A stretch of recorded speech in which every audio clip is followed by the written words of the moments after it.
ಸಂತೆಯಿಂದ ಹೋತ್ ಮರಿ ತಂದ ಮಾರನೇ ದಿವಸ ಬೆಳಿಗ್ಗೆನೇ ಒಂದು ಕೆಲಸ ಮಾಡಬೇಕಾಯ್ತು.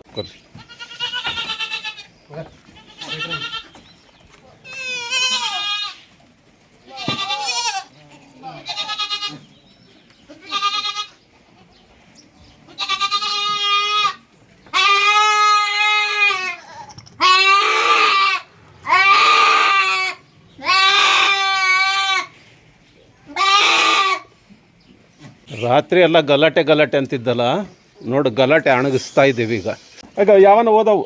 ಹುಷಾರು ಈಗ ಆಗಿರೋವೇ ತೆಗ್ಬಿಡ್ತಾ ಇದ್ದೀನಿ ಹಾಕ್ಕೊರಿ. ಇವರು ಪ್ರೈವೇಟ್ ಡಾಕ್ಟ್ರು ಶೇಖರ ಅಂತ. ನಮ್ಮ ಪ್ರಾಣಿಗಳನ್ನ ಏನಾದರೂ ಹ್ಯಾಂಡಲ್ ಮಾಡಬೇಕಂದ್ರೆ ಇವರೇನು ಭಾಳ ಒಳ್ಳೆ ಹುಡುಗ, ಸಾಫ್ಟು, ನನಗೆ ಚೆನ್ನಾಗಿ ಲಿಂಕ್ ಆಗಿದ್ದಾನೆ.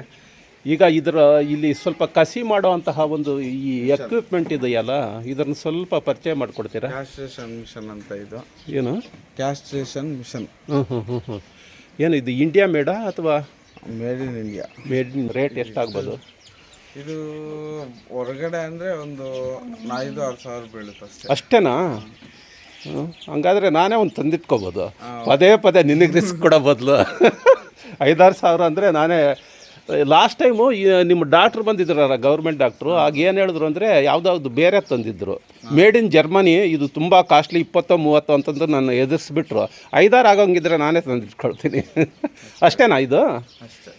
ಏನು ಸಮಸ್ಯೆ ಆಗೋದಿಲ್ವ ಇದರಿಂದ ಮಾಡಿದ್ರೆ? ಇಲ್ಲ, ಫಸ್ಟಲ್ಲಿ ಸ್ವಲ್ಪ ಹೊಸದಾದ್ರೆ ಚರ್ಮ ಥರ ನಾವು ಹ್ಯಾಂಡಲ್ ಮಾಡಿದ್ರೆ. ಅಲ್ಲ ಹೊಸ ಮಿಷನ್ ಆದ್ರೆ ಫಸ್ಟ್ ಸ್ವಲ್ಪ ಚರ್ಮ ಅದಿದು ಹೋಗುತ್ತೆ. ಮಾಡ್ತಾ ಚೆನ್ನಾಗಿರುತ್ತೆ. ಓಕೆ, ಸ್ವಲ್ಪ ಪ್ರಾಬ್ಲಮ್ ಕೊಡುತ್ತೆ.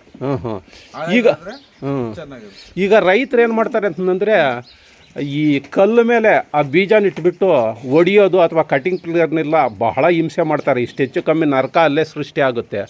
ಅದು ಒಳ್ಳೇದಂತೀರಾ, ಇದು ಒಳ್ಳೇದಂತೀರಾ? ಇದೇ ಒಳ್ಳೇದು. ಅದು ಆ ಕಾಲದಲ್ಲೇ ಆ ಥರ ಮಾಡ್ತಾ ಇರ್ತಾರೆ. ಕಾಲ ಮೇಲೆ ಕಲ್ಲಿಟ್ಟು ಜಜ್ಜಿ ಬಿಡೋದು, ಪಾಪ ಬಹಳಷ್ಟು ಹಿಂಸೆ ಅದು. ಇದು ಕಟ್ಟಿಗಳು ತಗೊಂಡು ಎರಡು ಕಟ್ಟಿಗೆ ಹಾಕಿ ಕಟಿಂಗ್ ಪ್ಲೇಯರ್ ಥರ ಮಾಡಿಬಿಟ್ಟು ಅದ್ರ ಮಧ್ಯದಲ್ಲಿ ಇಟ್ಬಿಟ್ಟು ನುಚ್ಚು ಮಾಡಿಬಿಡ್ತಾರೆ ಬೀಜನೆಲ್ಲ. ಅಯ್ಯಪ್ಪ, ಓಕೆ, ಇದೇ ಬೆಸ್ಟ್ ಅಂತ. ಬರೀ ನಾವು ನರ ಇರುತ್ತಲ್ಲ, ನರ ಒಂದು ಸ್ವಲ್ಪ ಕ್ಲಿಂಚ್ ಮಾಡ್ತೀವಿ, ಕ್ಲಾಟ್ ಆಗೋದು, ಬ್ಲಡ್ ಕ್ಲಾಟ್ ಆಗುತ್ತೆ. ಒಳ್ಳೆ ಆ ಸೆಮೆನ್ನು ಸರ್ಕ್ಯುಲೇಟ್ ಆಗ್ದಂಗೆ ಆಗಲ್ಲ, ಚೆನ್ನಾಗಿರುತ್ತೆ. ಮುಚ್ಕೊಂಡು ಬಿದ್ದಿರ್ತವೆ. ಏನು ರಾತ್ರಿ ಎಲ್ಲ ಗೋಳು ಮಾಡ್ತಾ ಇದ್ವು ನಮ್ಮ ಹೆಂಗಸ್ರಂತೂ. ಫಸ್ಟ್ ಇದಕ್ಕೆ ಮಾಡಿಸೋದು ಬೇಡ, ಚಿಕ್ಕ ಮರಿಗಳು ಅಂದವರು ಫಸ್ಟ್ ಮಾಡ್ಸಕ್ಕಪ್ಪ ಅಂತಂದು ಬೆಳಗ್ಗೆ ಹೇಳಿದ್ದಕ್ಕೆ ನಿಮಗೆ ಫೋನ್ ಮಾಡ್ದಂಗೆ ಆಯಿತು. Okay Shekhara, thank you. ನನ್ನ ಅನುಭವದ ಪ್ರಾಮಾಣಿಕ ಮಾಹಿತಿಗಾಗಿ ಸ್ವಾಗತ. ನೋಡಿದ್ರಲ್ಲ ಕಸಿ ಮಾಡಿಸಿದ್ದು, ಪಾಪ ಅರ್ಚ್ಕೊಳ್ತಾ ಇದ್ವು. ಈ ಕಸಿ ಮಾಡೋವಾಗ ನರಕ ಕಂಡಂಗೆ ಆಗುತ್ತೆ, ಸ್ವಲ್ಪ ಹೊತ್ತು ನೋವಾಗುತ್ತೆ, ಏನೂ ಮಾಡೋಕ್ಕಾಗೋದಿಲ್ಲ. ಈ ಟೈಮ್ನಲ್ಲಿ ನನಗೆ ಯಾಕೋ ಒಂದು ವಿಚಾರ ಜ್ಞಾಪಕ ಆಗುತ್ತೆ. ಸುಮಾರು 2.5 ವರ್ಷದ ಕೆಳಗೆ ನಾನು ಈ ಮಟನ್ ಬಗ್ಗೆ ಒಂದು ವಿಡಿಯೋ ಮಾಡಿದ್ದೆ. ಅಂದರೆ ಒಂದು ಲೈವ್ ವೆಯ್ಟ್ನಲ್ಲಿರುವಂತಹ ಪ್ರಾಣಿನ ಕೊಯ್ದಾಗ ಮಟನ್ನಾಗಿ ಪರಿವರ್ತನೆ ಆದಾಗ ಲೈವ್ ವೆಯ್ಟ್ಗೂ ಮತ್ತು ಮಟನ್ಗೂ ಎಷ್ಟು ಪರ್ಸೆಂಟೇಜು ವ್ಯತ್ಯಾಸ ಆಗುತ್ತೆ ಅನ್ನೋದ್ರ ಬಗ್ಗೆ ವಿಡಿಯೋ ಮಾಡಿದ್ದೆ. ನೀವೆಲ್ಲ ನೋಡಿರಬಹುದು, ಭಾಳಷ್ಟು ವ್ಯೂಸ್ ಪಡ್ಕೊಂಡಿದೆ ಅದು. ಅಲ್ಲಿ ಏನಾಯಿತು ಅಂತಂದರೆ, ಒಂದು 3 ಪ್ರಾಣಿಗಳನ್ನ ಕೊಯ್ಯೋವಾಗ ಒಂದು ಪ್ರೆಗ್ನೆಂಟ್ ಇದ್ದೈತೆ, 2 ಮರಿ ಇದ್ದವು. ಅದರಲ್ಲಿ 2 ಮರಿ ಇರೋದ್ರಲ್ಲಿದ್ದ ಮಟನ್ ತೂಕ ಕಡಿಮೆ ಆಯಿತು ಅಂತಂದು ನಾನು ಅಲ್ಲಿಗೆ ಹೇಳ್ಬೇಕಾಯ್ತು. ಇದನ್ನ ನೋಡಿದಂತಹ ನಮ್ಮ ವ್ಯೂವರ್ಸು ಕೆಲವರೆಲ್ಲ ಏನು ಕಾಮೆಂಟ್ಗಳು ಮಾಡಿದ್ದಾರೆ ಅಂದರೆ, ಅರ್ಧಕ್ಕರ್ಧ ಅದರಲ್ಲಿ ಬೈಯುವಂಥ ಕಾಮೆಂಟ್ಗಳು. ಪ್ರೆಗ್ನೆಂಟ್ ಅಂತ ಗೊತ್ತಿದ್ದು ಕೊಯ್ದಿದ್ದೀಯಲ್ಲೋ ಪಾಪಿ ಅಂತ ಒಬ್ಬರಂದರೆ, ಇನ್ನೂ ಒಬ್ಬರು ಎಂಥ ಲೋಫರ್ಗಳು ನೀವು, ನರಕಕ್ಕೆ ಹೋಗ್ತೀರಿ ಅಂತಂದೆಲ್ಲ ಅಲ್ಲಿ ಶಾಪಗಳು ಕೊಟ್ಟಿದ್ದಾರೆ. ಕುರಿ ಮೇಕೆ ಇವೆಲ್ಲನೂ ಕೊಯ್ಯೋಕ್ಕಂತಂದೇ ಹುಟ್ಟಿರೋ ಪ್ರಾಣಿಗಳು. ಆದರೆ ಹಂಗಂತಂದು ಯಾರೂ ಪ್ರೆಗ್ನೆಂಟ್ಗಳನ್ನ ಕೊಯ್ಯೋದಿಲ್ಲ. ಇದರ ಪಾಪ ಪುಣ್ಯದ ದೃಷ್ಟಿ ಬಿಟ್ಟು ಕೂಡ ಇದು ಪ್ರೆಗ್ನೆಂಟ್ಗಳು ಕೊಯ್ದರೆ ನಮಗೆ ಲಾಸ್ ಆಗುತ್ತೆ. ಹಂಗಾಗಿ ಯಾರೂ ಅದ್ರನ್ನೇ ಹಂಗೆ ಪ್ರೆಗ್ನೆಂಟ್ಗಳನ್ನೇನು ಕೊಯ್ಯೋದಿಲ್ಲ. ಇದೆಲ್ಲ ಗೊತ್ತಿದ್ದೋ ಗೊತ್ತಿಲ್ಲದೆಯೋ ಈ ಥರ ಕಾಮೆಂಟ್ಗಳು ಬಂದವು. ಅದರಲ್ಲಿದ್ದ ಇಲ್ಲಿ ಅರ್ಚ್ಕೊಂಬೋದು ನೋಡಿ ಕೂಡ ನಮ್ಮ ಕೆಲವರು ಮುಗ್ಧರು ಏನಾದರೂ ಈ ಥರ ಕಾಮೆಂಟ್ಗಳು ಬರ್ತಾವೇನೋ ಅಂತಂದು ಅನಿಸುತ್ತೆ. ನಾನು ಇಲ್ಲೊಂದು ವಿಚಾರ ಹೇಳಬೇಕು. ಒಂದು ಇಂಜೆಕ್ಷನ್ ಮಾಡಿದ್ರೆ ದೇಹದಲ್ಲಿರುವಂತಹ ಲಕ್ಷಾಂತರ ರೋಗಾಣುಗಳು ಸಾಯುತ್ತೆ. ಒಂದು ಸ್ಪ್ರೇ ಕೊಟ್ಟರೆ ಕೋಟ್ಯಾಂತರ ಕ್ರಿಮಿ ಕೀಟಗಳು ಎಲ್ಲನೂ ಸಾವಾಗುತ್ತೆ. ಮೂಲಭೂತವಾಗಿ ಮನುಷ್ಯ ಸ್ವಾರ್ಥಿ. ಎಷ್ಟು ಸ್ವಾರ್ಥಿ ಅಂತಂದರೆ ಇಲ್ಲಿಗೆ 15-20 ವರ್ಷದ ಕೆಳಗಡೆ ಹೆಣ್ಣು ಹುಟ್ಟಿದರೆ ಅದನ್ನು ಸಾಕೋದಲ್ಲ ಅಂದು ಲಕ್ಷಾಂತರ ರೂಪಾಯಿ ಡೌರಿ ಕೊಡಬೇಕಾಗುತ್ತೆ ಅನ್ನೋ ಕಾರಣಕ್ಕೆ ತಂದೆ ತಾಯಿನೇ ಹೋಗಿ ಹಾಸ್ಪಿಟ್ಲ್ಗಳಿಗೆ ಹೋಗ್ಬಿಟ್ಟು ಸ್ಕ್ಯಾನಿಂಗ್ ಮಾಡಿಸ್ಬಿಟ್ಟು ಆ ಹೆಣ್ಣೋ ಗಂಡೋ ಅಂತಂದು ಏನಾದರೂ ಹೆಣ್ಣು ಅಂತಂದು ಗೊತ್ತಾಗ್ಬಿಟ್ರೆಗಿನ ಮೊಳಕೆಯಲ್ಲೇ ಔಟ್ಲನ್ನ ಚಿವುಟಾಕಿರುವಂತಹ ಅದು ನಮಗೆಲ್ಲ ಗೊತ್ತಿದೆ. ಹಂಗಾಗ್ಬಿಟ್ಟೆ ಇವಾಗ ಏನಾಗ್ಬಿಟ್ಟಿದೆ ಅಂತಂದರೆ ಪಾಪ ಎಷ್ಟೋ ಜನ ಯುವಕರಿಗೆ ಹಳ್ಳಿಗಳಲ್ಲಿ ಅಂತಂದರೆ ಅಲ್ಲ, ಎಲ್ಲ ಕಡೆಯೂ ಲಕ್ಷಾಂತರ ಯುವಕರಿಗೆ ಇವತ್ತು ಹೆಣ್ಣು ಸಿಗದೆ ಪರಿತಪಿಸುವಂತಹ ಕಾಲಮಾನ ಸೃಷ್ಟಿಯಾಗಿಬಿಟ್ಟಿದೆ. ಸ್ವಲ್ಪನಾದರೂ ಸಾಮಾಜಿಕ ಕಾಳಜಿ ಇರೋಂಥ ನನ್ನಂಥವ್ರು ಹೆಣ್ಣುಗಳೇ ಬೇಕು ಅಂದ್ಕೊಂಡ್ವಿ. ಆದರೆ ಎಷ್ಟೋ ಜನ ಪಾಪ ಪುಣ್ಯ ದೇವರು ದಿಂಡ್ರು ಆಮೇಲೆ ಗಂಡು ಹುಟ್ಟಿದರೆ ಮಾತ್ರ ತಮ್ಮ ಪೌರುಷ ತಮಗೆ ಸದ್ಗತಿ ಅಂತಂದು ಹೇಳ್ಕೊಳ್ಳುವಂತಹ ಸಂಪ್ರದಾಯವಂತರೇ ಹೆಚ್ಚಾಗಿ ಇಂತಹ ನೀಚವಾದ ಕಾರ್ಯಗಳು ಮಾಡಿಸ್ಬಿಟ್ರು. ಇಂಥ ನೀಚ ಕೃತ್ಯ ಮಾಡಿದ್ದಾರೆ. ಇರಲಿ, ನಮ್ಮ ಸಾಂಪ್ರದಾಯವಂತ ಸಮಾಜದ ಸೋಗಲಾಡಿತನಗಳು ಬಹಳಷ್ಟು ಇದ್ದಾವೆ. ಅದನ್ನೆಲ್ಲ ಹೇಳೋದಕ್ಕೆ ಇಲ್ಲಿ ವೇದಿಕೆ ಅಲ್ಲ. ನೀವು ಕಾಮೆಂಟ್ ಮಾಡ್ತೀರಾ, ಮಾಡಿರಿ, ನಿಮ್ಗೆ ಆ ಸ್ವಾತಂತ್ರ್ಯ ಇದೆ. ಪ್ರಜಾಪ್ರಭುತ್ವದಲ್ಲಿ ಎಲ್ಲರಿಗೂ ಈ ಜಾತಿ ಧರ್ಮಗಳು ಮೀರಿ ಹೆಣ್ಣು ಗಂಡು ಮೀರಿ ಎಲ್ಲರಿಗೂ ಸ್ವಾತಂತ್ರ್ಯಗಳಿದ್ದಾವೆ. ನೀವು ಕಾಮೆಂಟ್ ಮಾಡಿ, ಆದರೆ ಸ್ವಲ್ಪ ವಿವೇಚನೆಯಿಂದ ಮಾಡಿ ಅಂತ ಮಾತ್ರ ನಾನು ಹೇಳಬಲ್ಲೆ. ಇನ್ನು ಹೆಚ್ಚಾಗಿ ಏನೂ ಹೇಳೋದಿಲ್ಲ. ಅಷ್ಟು ಹೇಳಿ ಇನ್ನು ಎರಡನೇ ವಿಚಾರಕ್ಕೆ ಹೋಗೋದಾದರೆ, ನೀವು ತಮ್ಮನೇಲಿನಲ್ಲಿ ಏನು 2 ಸಮಸ್ಯೆ ಅಂತ, ಇನ್ನು ಎರಡನೇ ಸಮಸ್ಯೆ ಬಂದುಬಿಟ್ಟು ನಮ್ಮ ಕುರಿ ಮೇಕೆಗಳನ್ನು ಕಾಡಿಸುವಂತಹ ಈ ಪರಾವಲಂಬಿ ಜೀವಿಗಳು, ಬಹಳ ಮುಖ್ಯವಾಗಿ ಜಿಗಟ ಮತ್ತು ಈ ಪಿಡ್ದ ಏನಂತೀವಿ ಉಣ್ಣೆ, ಗೋಮಾರಿ ಈಗೇನು ಕರಿತೀವಿ ಅದು, ಇವೆರಡು ನಮ್ಮ ಪ್ರಾಣಿಗಳನ್ನ ಬಹಳಷ್ಟು ಸತಾಯಿಸುವಂತಹ ಪೀಡಿಸುವಂತಹ ಹೆಚ್ಚಾಗಿಬಿಟ್ರೆಗಿನ ಆ ಪ್ರಾಣಿಗಳು ಅವು ಏನು ಮೈ ಮಾಡ್ಕೊಂಬೋದೇ ಇಲ್ಲ, ತೀರಾ ಬಡ್ಕಲಾಗ್ಬಿಟ್ಟು ಸತ್ತೇ ಹೋಗ್ಬಿಡ್ತಾವೆ. ಅಷ್ಟೊಂದು ಕಾಟ ಕೊಡ್ತಾವೆ ಇವು. ಇದಕ್ಕೆ ನಾವು ಏನು ಮಾಡಬೇಕು ಅಂತಂದರೆ ಕ್ಲೀನಾಗಿ ಇಟ್ಕೋಬೇಕು. ಇರಲಿ, ಕೆಲವರು ಪಾಪ ಇಕ್ಕಟ್ಟಾಗಿರ್ತಾರೆ, ಎಷ್ಟೋ ಜನಕ್ಕೆ ಏನಾಗುತ್ತೆ ಅಂತಂದರೆ ಬಿದ್ದುಬಿಡ್ತವೆ. ಅದೇ ಥರ ಈಗ ನಾನು ಏನು ಪಾವಗಡ ಸಂತೆಯಲ್ಲಿ 20 ಮರಿ ತಂದೆ ಅಂತಂದೆ, ಅದರ ಜೊತೆಗೆ ಇನ್ನೊಂದು ವಾರ ಹೋಗ್ಬಿಟ್ಟು ಇನ್ನೊಂದು 20 ಮರಿ ತಂದೆ. ಈ 40 ಮರಿಗಳನ್ನು ನಾನು ಒಬ್ಬರ ಥರ ತಂದಿಲ್ಲ.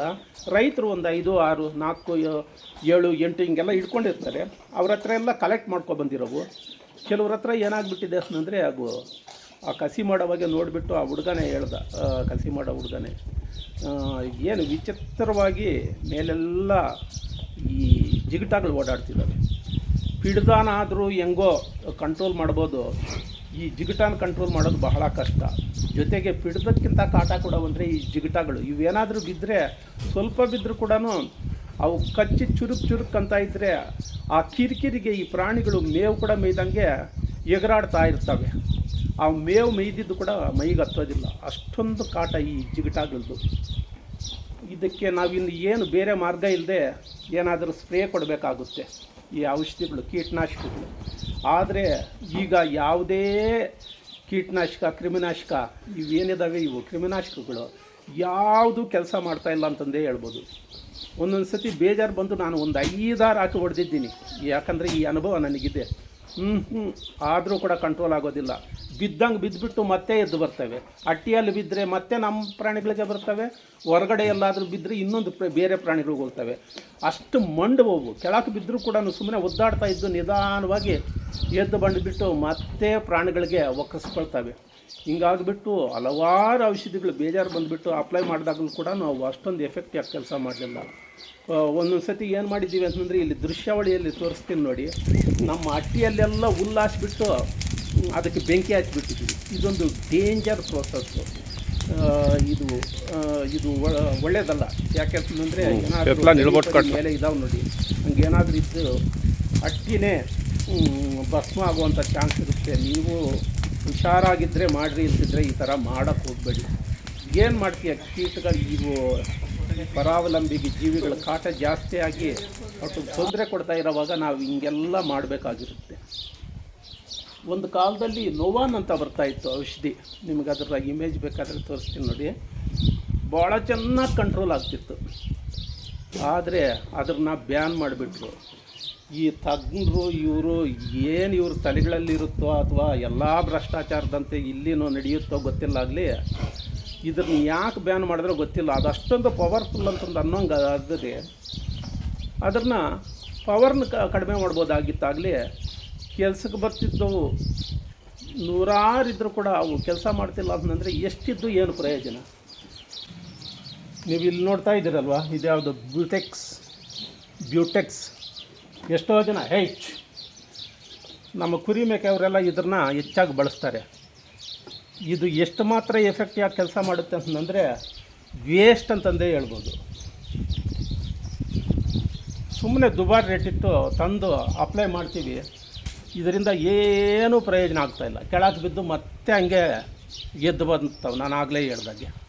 ಮತ್ತು ಹಿಂಗೆ ಕೆಲಸಕ್ಕೆ ಬರ್ತಿದ್ದೋದ್ರನ್ನ ಇಷ್ಟು ದುಬಾರಿ ರೇಟ್ ಇಟ್ಟು ನಾವೆಲ್ಲ ತಗೊಂಡು ಮಾಡ್ತಾಯಿದ್ದೀವಲ್ಲ, ಏನು ಪ್ರಯೋಜನ ಬಂದಂಗಾಯಿತು? ಈ ಬ್ಯೂಟೆಕ್ಸ್ ಕಂಪ್ನಿಗೆ ನಾನು ಚಾಲೆಂಜ್ ಮಾಡ್ತೀನಿ, ಬನ್ರಪ್ಪ, ನೀವು ಯಾರಾದರೂ ಬಂದು ತೋರಿಸ್ರಪ್ಪ, ಇದು ಅಪ್ಲೈ ಮಾಡೋದ್ರಲ್ಲಿದ್ದ ಸಾಯ್ತವೆ ಅಂತಂದು ತೋರಿಸಿ. ಯಾಕೆ ಸುಮ್ಮನೆ ರೈತರಿಗೆ ಅನ್ಯಾಯ ಮಾಡ್ತೀರಾ? ಈಗ ತಗ್ಗನ್ರು ಯಾರು ನೋವಾನು ಬ್ಯಾನ್ ಮಾಡಿದ್ರಲ್ವಾ, ಇಂಥೋಟ್ಲನ್ನ ಯಾಕೆ ಇಟ್ಕೊಂಡಿದ್ದಾರೆ? ಕೆಲ್ಸಕ್ಕೆ ಬರ್ತಿದ್ದೋಟ್ಲನ್ನ ಇವ್ಟ್ಲನ್ನ ಬ್ಯಾನ್ ಮಾಡಿಬಿಡಿ, ನಮಗೆ ದುಡ್ಡಾದರೂ ಉಳಿತಾಯ ಆಗುತ್ತೆ. ನೀವೆಲ್ಲ ಬಹಳಷ್ಟು ಜನ ಈಗ ಹೇಳ್ತಿರಲ್ಲ ಆರ್ಗ್ಯಾನಿಕ್ ಅಂತಂದು, ಈ ಡ್ರೊಮ್ಯಾಟಿಕ್ಕಾಗಿ ಆರ್ಗ್ಯಾನಿಕ್ ಅನ್ನೋರೆಲ್ಲರೂ ಅಟ್ಟಿಗಳು ನೀಟಾಗಿ ಇಟ್ಕೊಂಡ್ರೆ ಅದು ಇದು ಎಲ್ಲ ಹೇಳ್ತಾರೆ. ಎಷ್ಟು ನೀಟಾಗಿ ಇಟ್ಕೊಂಡ್ರು ಇಂಥ ಸಂದರ್ಭಗಳಲ್ಲಿ ಬೀಳುತ್ತಲ್ಲ, ಮತ್ತು ಅವಾಗ ಏನು ಮಾಡ್ಬೇಕು ಹೇಳಿ? ನಾವು ಆರ್ಗ್ಯಾನಿಕ್ಕಾಗೇ ಇನ್ನೇನೋ ಪಡಬಾಟ್ಲು ಬೀಳ್ತೀವಿ, ಹಿಂಗೆ ಬೆಂಕಿ ಹಚ್ಚೋದು ಇನ್ನೇನೋ ಮಾಡೋದು. ಇಂಥೋಟ್ಲನ್ನೆಲ್ಲ ಬ್ಯಾನ್ ಮಾಡಿ, ಇಲ್ಲ ಅಂತಂದರೆ ಇವರು ಬಂದು ನಮಗೆ ತೋರಿಸ್ಕೊಡ್ಲಿ, ಇದರಿಂದ ಹಿಂಗೆ ಹೋಗುತ್ತೆ ಈ ಕೀಟಗಳು, ಈ ಕಾಟ ಕೊಡೋ ಅಂತಹ ಇವೆಲ್ಲ ಹೋಗುತ್ತೆ ಅಂತಂದು. ಖಂಡಿತ ಇವೆಲ್ಲ ಏನೂ ಕೆಲಸ ಮಾಡ್ತಾಯಿಲ್ಲ.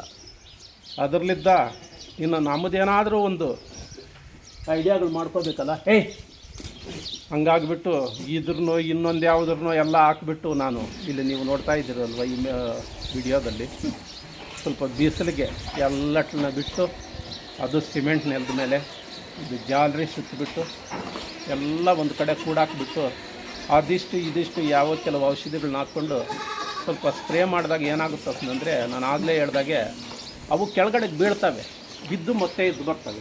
ಅದರಲ್ಲಿದ್ದ ಸಿಮೆಂಟ್ ನೆಲದ ಮೇಲೆ ನಾನು ಈ ಸ್ಪ್ರೇ ಮಾಡಿಬಿಟ್ಟು ಅವು ಕೆಳಗಡೆಗೆ ಬಿದ್ದಾಗ ಅವಟ್ಲನ್ನೆಲ್ಲ ಗುಡಿಸಿಬಿಟ್ಟು ಬೆಂಕಿ ಹಚ್ಚೋದು ಇಂಥದ್ದೆಲ್ಲ ಏನಾದರೂ ಮಾಡಬೇಕಲ್ಲ.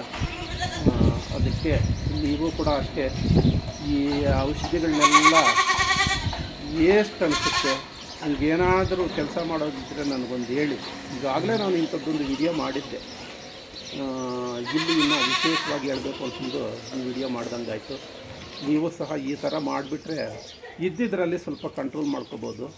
ಈಗ ಹೇಳ್ಬೇಕು ಅಂತಂದರೆ ನಾನು ಫುಲ್ಲು ಕಂಟ್ರೋಲೇ ಮಾಡ್ಕೊಂಡಿದ್ದೀನಿ. ಆದರೆ ಹಿಂಗೆ ಬೇರೆ ಕಡೆಯಿಂದ ಪ್ರಾಣಿಗಳು ತಂದಾಗ ಆಟೋಮೆಟಿಕ್ಕಾಗಿ ಮತ್ತೆ ಎಲ್ಲದಕ್ಕೂ ಹಬ್ಬಿಕೊಳ್ಳುತ್ತೆ, ಏನೂ ಮಾಡೋಕ್ಕಾಗೋದಿಲ್ಲ.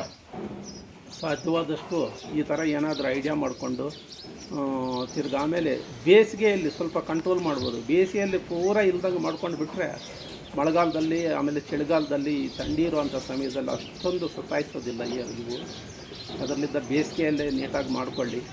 ಎಷ್ಟು ಮಾಡಿಕೊಂಡ್ರು ನಾನು ಆಗಲೇ ಹೇಳಿದ್ನೆ, ಬೇರೆ ಕಡೆಯಿಂದ ಪ್ರಾಣಿಗಳು ಬಂದಾಗ ಮತ್ತೆ ಅಟ್ಟಿಯಲ್ಲಿ ಇದೆಲ್ಲ ಆಗುತ್ತೆ.